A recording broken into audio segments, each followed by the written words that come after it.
कई बार आपने देखा होगा कि हाथों में बहुत कम रेखाएं होती हैं। पाल्मिस्ट्री के अनुसार हाथ में लाइफ लाइन, फोरहेड लाइन और हार्ट लाइन सबसे मेन होती हैं। कई बारी ऐसे भी लोग देखे गए हैं जिनके हाथों में बहुत ही कम रेखाएं होती हैं। पर क्या हो अगर आपके भी हाथों में ये लाइंस आपस में उलझी हों? Hello and welcome you all, this is me Kritika. वैसे हमारे हाथों में कितनी ज़्यादा लाइंस हैं या कितनी कम लाइंस हैं, इसका हमारी हेल्थ से कोई लेना देना नहीं है।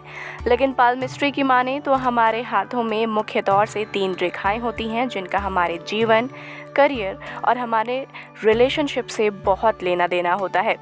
पाल्मिस्ट्री में ये भी कहा गया है कि जो लोग माइंड रिलेटेड काम ज़्यादा करते हैं या जो लोग बहुत ही ज़्यादा परेशान होते हैं, उनके हाथों में ज़्यादा से ज़्यादा रेखाएं दिखी जाती हैं।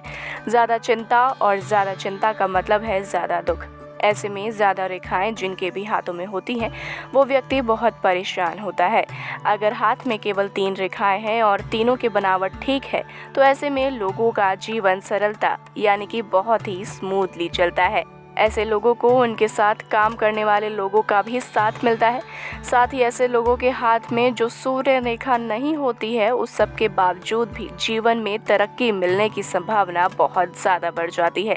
लेकिन इन सभी बातों के विपरीत अगर व्यक्ति के हाथ में पर्वत का उपहार ना हो या उनके हाथों में हद से ज़्यादा रेखाएं हों जो आपस में ही उलझी हुई हों, तो इसका मतलब ये होता है कि आपको आपके जीवन में कई सारी कठिन चुनौतियों का सामना करना पड़ेगा। ऐसे व्यक्ति जितना अधिक सोचेंगे, हाथ में रेखा भी उतनी दिखाई देने लगेगी। कम रेखा का मतलब ये बिल्कुल नहीं है कि व्यक्ति जीवन में कुछ नहीं करेगा। कम रेखा होने से रेखाओं के दोष होने की संभावना भी कम हो जाती है।